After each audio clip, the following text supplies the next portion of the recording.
Happy New Year, Council. Happy Mardi Gras. Congratulations on your elections, and welcome to having a great year. Charles Marsala. I live in New Orleans on Roadway. First off, I'm going to start wearing my Italian hat. We had our film festival last year. We were looking to have it in Jefferson Parish, but it was going to be $15,000 at the Performing Arts Center. We ended up having to move it to New Orleans at the WYES, which was only $5,000. So there's no screen at the Performing Arts Center. It was going to be over $5,000 to rent a screen and have it installed for that with rigging and everything. So just a thought, you might look at that, and maybe there's a way to work with you, because we did get a state grant of 2-to-1 matching dollars to promote people to come to the film festival out of state and out and throughout Louisiana. So we're spending money marketing people going to Orleans. We love to keep that have that film festival here in Jefferson this year. And also the state has a grant right now. They're going to spend $100,000 a year for 3 years marketing Italians to come to Louisiana. So we like to do more with Jefferson Parish to develop the reason for the Italians to come to Jefferson Parish. And one of those is we have 10 state-approved historic markers on Italian contributions. Maybe those could be placed, some of those in Jefferson Parish. So I'd love to work with you on that. The other thing, I'm changing hats now. We have formed the West End Lakeshore Civic Association.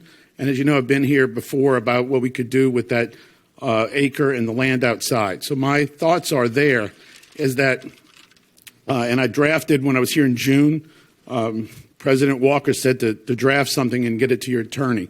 So I sent that last week, or maybe Saturday, so that maybe I could come back in the future and we could look at the resolution or the ordinance that would have to be drafted that would allow our nonprofit to get access to those state leases, because we have a lot of opportunity for funds to enhance the pelican population that's there. There's a very large pod of about 200 pelicans, and I know you might have seen the story about how they fly along the causeway. I think at night they sleep there at West End. We also look at putting in pickleball. I did a drone video of a bike path that would connect to the bike path along Lake Shore, going all the way out to Bonneville and Causeway to tie into Jefferson Parish to the New Orleans bike paths. We might look at bocce ball. There's a lot of things there. And then the other question I have is the CEA that was done in 2019. I'm hearing that it's expired.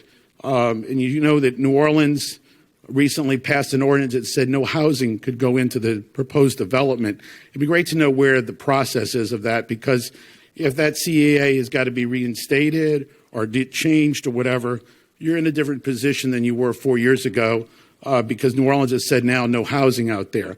We did hear that the harbor has spent $60,000 so far in advisory fees, and the CEA said that they could come back to you guys to get reimbursed for some of that expenses. And they're looking to spend about another $60,000 with HR&A advisors moving forward on doing this RFQ. So we'd like to get up to date with where those things are. Thank you. Thank you.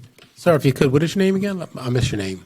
Charles Marsala. Mr. Marsala, I'm going to get my aide, Dwayne, to get your information. The Performing Arts Center is in my district, and we'd be more than willing to work with you guys to try to set up a meeting with them to see what we can do to move forward and have your event this year at the Performing Arts Center. Great. But just know I don't like Italians.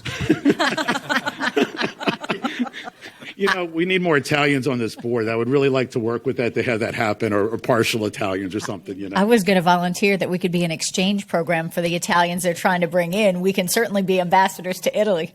Count us in. I have, I represent the Italians at the state level, and I went to the Vatican last year. And I went to the White House actually for Columbus Day. Jill Biden is half Italian. She had spaghetti and lasagna for 200 Italians at the White House. That was a treat. And tomorrow I'll be in Hollywood meeting with Italian movie actors. So we're doing a lot to bring Italian interest to Louisiana. Thank you.